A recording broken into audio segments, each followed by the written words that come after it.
Hey everyone, Manga here, episode 1 of the MagNasty podcast. You're asking yourself, what makes this different? Well, you ain't never had a host quite like me. Let's hop on into today's topic. Wild Hearts. So, end time of this recording is January 15th, Sunday at 2 a.m. Sitting there wondering, oh shit, he's either gonna sell me something or he's either gonna bash it. Not at all. I'm just gonna give my overall opinion, my concerns, the gameplay, and overall the price point. Three simple, little talk, little conversation. I don't know. Just put it out there. We're gonna start with concerns, and I have listed here monster variety, weapon pizzazz, static versus entity, increment versus power tiers, live service, or support. Okay. Let's break down monster variety. Okay, we have about 10 monsters that they are quote unquote letting us see. Monster Hunter lets us see like what? Four? Monster Hunter World, they let us. The teaser Dodogama gave us a little bit of, some Anjanath, gave us the Great Jagras, so three. Gigante. Of course, you had to show no Gigante. He's the flagship. But it's been such a while now. It's been a while. But I just think of the first three that come to mind, and for this one, they're just all out there. Let's just put out all 10. That's fine. Uh, but to me, in terms of monster variety, it's not how many monsters. It's how good they are. Because if the move sets are so simple, sluggish, good fun, you're just gonna just mop these guys to the floor. So either they're very fast or too slow. You have to have that right in the middle. So that's where that realism comes in. So, for my concerns is definitely monster variety in terms of how will it pan out over the course of this game? Because to me, a hunting game lasts a year, and maybe a few months after that. But after that, it's Skeleton Crew. They're on to the next project. World is nothing but Skeleton Crew. They unlocked everything. Now that's it. It's over. Weapon pizzazz. Now I wrote that to say like each weapon has to have their own signature. You know what I'm saying? Like what what makes longsword a longsword, a sword and shield a sword and shield, a charge blade a charge blade, a lance a lance. It's the pizzazz. It's the when you say, "Hey guys, I'm gonna use a gun lance," they automatically know. Oh shit, he's gonna bring the boomstick. That's exactly the reaction we want for Wild Hearts when we use our weapon. Like when someone sees someone hop into their game and they go like, "Oh shit, here we go again." That's what we want. That's what we want. we want those we want those moments playing Wild Hearts when we're playing online and we're trying to get some help, and then we just have to go, oh, this guy with that weapon. Some weapons require is such an art form. It's so truly awe inspiring. Just go, wow, yeah. My other topic, which is static versus entity. We've so I'm gonna assume anyone watching this that they either played Dauntless or they've already played Monster Hunter World or they've played some of the Hunter genres, so they know what I'm talking about when I talk about Wild Hearts. Okay, static is basically non-changing. The hunt's always the same. That's my sum up of static in a hunting game. Versus entity, where entity is where you see entity, the hunt will always feel fresh and inviting every time. That's basically the huge difference there. As Monster Hunter Generations Ultimate, the monster was still spawning in different locations, just going to different locations. It wasn't guaranteed that it will be right there every time. in my experience playing the game. Yeah, that's an entity where it just feels like it's ever moving. Its move sets are varied. It kind of has some switch ups. You know what I'm saying? Like you know how. Uh, I always compare when I play a hunting game. I look at it as a fighting game. Sorry, I just look at it as a fighting game. I'm doing Hadouken punches and doing the 360 kick flips. Doing those law watchas. Doing those. That's how it be. That's just how it be. And we're gonna move on to increment versus power tiers. So when I think of increment, think of games like this. In the how do I explain increments and power tiers? So when it comes to increments, think of games like God Eater, God Eater 3, Tokenin, and Dauntless. God Eater 3, perfect example. You hunt to get X materials to able to beef up your weapon to plus 10. I mean, plus 10 and above to do X content. And if you go into anything higher than that, it's a struggle. But if you do, but then it becomes skill based because if you beat it with, you see what I mean? Everything's in increments. So as you go up and as you level up your weapon, as you level up your level in armor, you can take on the higher level stuff without a problem. And you're kind of held back by, you know, the gap the devs want to put in between. If you have to hunt like 3 monsters above your current level in order to get to X gear you need to upgrade X thing, see what I mean? Becomes a budget. But when you got Monster Hunter, where it's more free flowing, I kind of feel it more like power tier thing, where once you do X, you can do this. But it's not like you're not given different options. You're given plenty of options to do different things. You're given plenty in the power tier section because the upgrade is mass. You see that in the board. People that played definitely Monster Hunter and Monster Hunter Rise, you see how that first weapon and then it just goes and you feel the difference. You feel like I got an upgrade. You did upgrade, and that upgrade is substantial. In Monster Hunter, every upgrade feels substantial. In increment based games, it don't feel very substantial. You're just going plus one. In Monster Hunter, I upgraded to this whole cool thing. This this whole dope thing. And then you just got like, oh well, hey guys, I just got my katana, and it's a level 14 katana now. Fuck yeah, dude, I'm working there, bro. I'm almost a plus 15. Word. That's just no, no. I please, no increments in Wild Hearts. I know you're the people of Tokenin, and you are, and I know Omega Force is a fan of numbers, but please, for Wild Hearts, I don't know if you have to make it one last bit of decision, but please do not make it numbers. Do not make it increment. Just don't make it increments. Don't give me. Don't make it PSO. Do not make it PSO2, and do not make it sort of online fatal bullet. Don't. Just don't.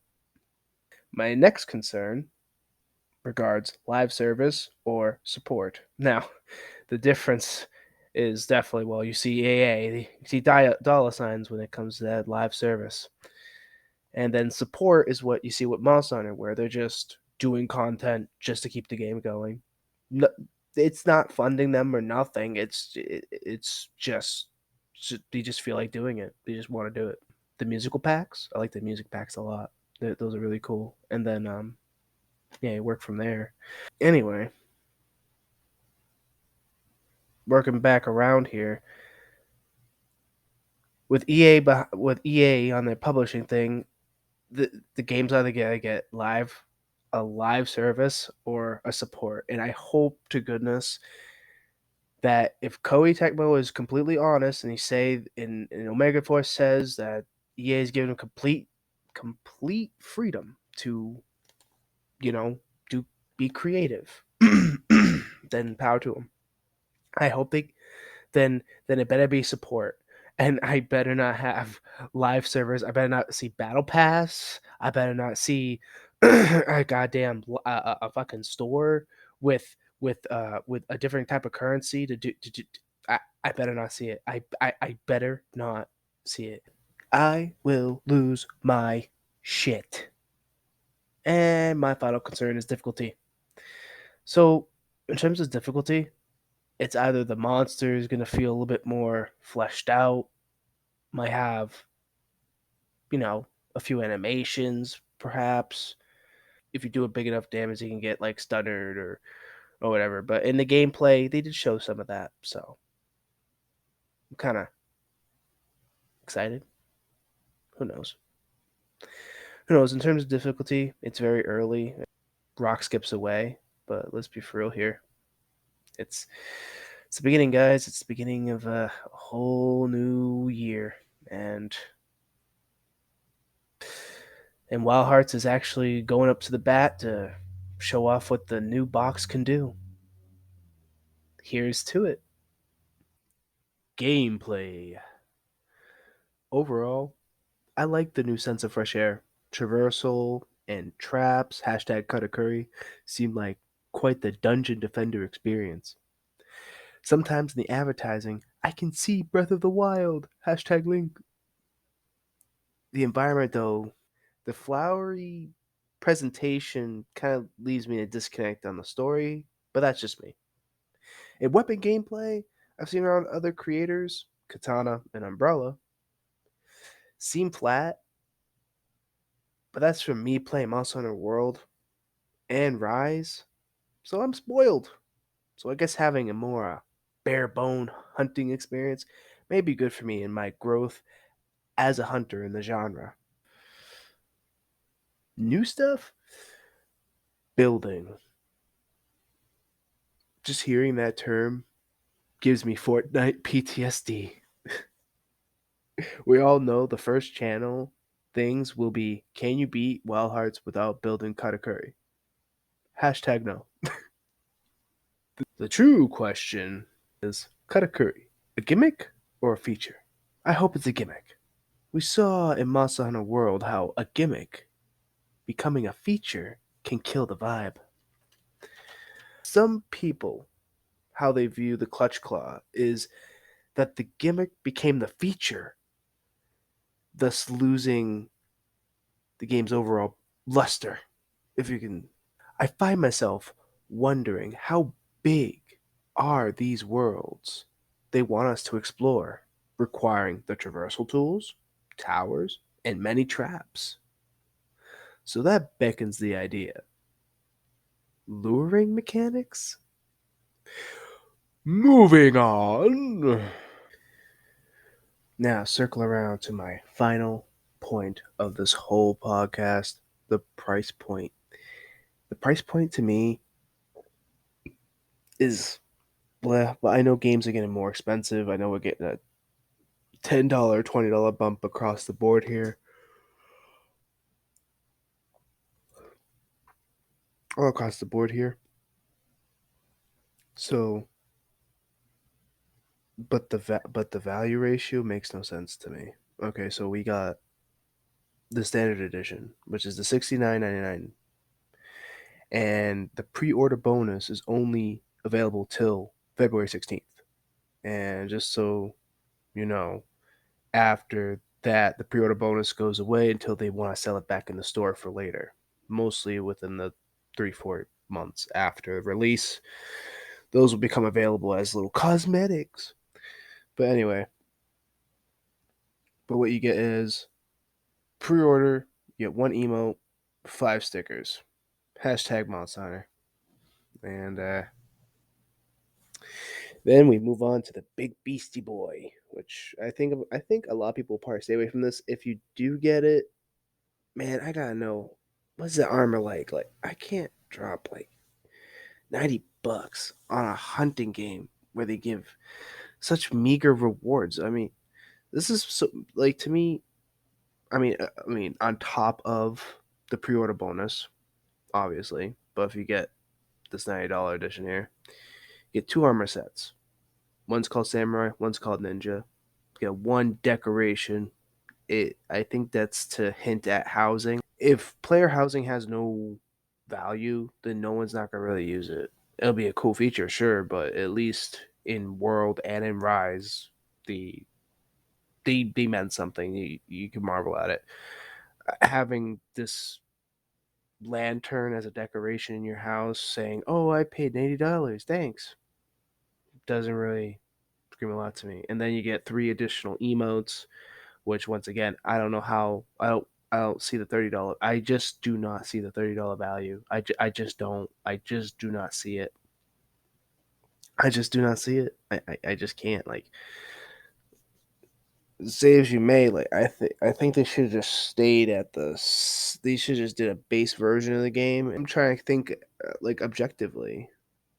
If I was gonna keep this price tag, like what would I add in a $90 edition of a game to make it worth it? And I really can't say it because like even Monster Hunter that was like $80. Yeah, I was like $80. No reason to run out. You gotta let the devs sweat a bit. You gotta let the devs sweat. That's the power that you have as a consumer. That some companies are up all night hoping that there's an uptick. There's an uptick up there. You know what I'm saying? They're just hoping for the uptick. And when it's not happening, they fear the worst. I'm gonna be straight with you. If they're pushing this hard on the $90 edition and kind of lackluster on the pre-order bonus here, they're probably consolidating the losses. They're really hoping for a nice, good. You could definitely tell that this is a pull toward not only Monster Hunter fans but toward Dauntless fans. We want something different. Dauntless have their thing. Monster Hunter have their thing. This is a way for us to converge, and this is where the money pool is. We want something different, and that's the poison in the watering hole. It just sickens me that EA is the first one to just go, you know, it just makes me sick. It just makes me sick. I'm sorry, it just makes me sick. But yeah, in terms of this pricing, yeah, stay away from it. I would give this game a few months. Don't be a first adopter. In my opinion, like if you want to support the game, go for it. But I'm gonna say if you're going or if you and your friends are sitting there, it's like, oh, I need a new game. Don't immediate look at Wild Hearts, like kicking the can again. Just don't. Just let it simmer. Because the one thing about games is this: if they launch and they flop, they drop in price so goddamn quickly that get it while it's a savings. That's what I do. That's what I do all the time. I don't care much for waiting. Is I want to see if this game's worth it or not, and I want to see if it's worth other people's money. And I rather not people go in blind. People are gonna have their preferred streamer, and people are gonna have their preferred opinion they will go toward. But I'll be honest with you right now when it comes to this this this right here, this new game gen pricing we're looking at here, I'm not liking the future. I'm already not liking the future. I don't even want to know what Ubisoft's game is gonna be like next because they're gonna do next gen bump and it's over. $70, get you one emote, 5 stickers. Only till February 16th. And as for the $90 edition, 2 armor sets, 1 decoration for a house. Quote unquote, don't quote me on that, just decoration. 3 emotes. $30. I don't see the value. I just don't see the value there. Wild Hearts, it seems like a cool game. I hope it's gonna be a good game. I'm a Omega Force fan. I mean, I didn't know that until I'm like looking through my games like, oh shit, I played the shit out of this game. And that game is Bladestorm. I love Bladestorm. I'm a big advocate for that game. I love that game. But But yeah, I'm a Megaforce fan. Definitely. I can say that with pride. I'm personally putting faith into just them. EA is kind of pushing me away, but I just want to see this new hunting game and this new experience and see how everything kind of meshes together. I'm kind of excited to see how everything meshes together. Yeah, I think that's where the line gets drawn. I want to thank anyone who actually got this far because, podcasts like this where it's just about hype or just bashing, it's one of those type of things where it's just like, who knows, right? Who knows? In addition, we've covered a crap ton. I've been talking for too long, and I told you but I wanted this to happen because no one's not really talking about it like how I'm talking about it, and that's why I figured to say something. And it's just for me. It's not even for you. It's just for me, so I can look back on it when I'm old and go like, I did that. I took a step. I took a step. If you need a voice or a chime of reason, I do stream. Links are in the description below. Currently, we just doing Mondays, Wednesday, Thursday, Monday Monster Hunter Rise, and Wednesday, Thursday Final Fantasy. Hope you come by and hang out because I know on the 16th launch day, we streaming, we streaming Wild Hearts, and I hope you're there to hang out with me and see if I can maybe persuade you or maybe deter you. This has been the MagNasty podcast, and I just want to say it's MagNasty to meet you. So I'll see you. Same MagNasty time, same MagNasty channel.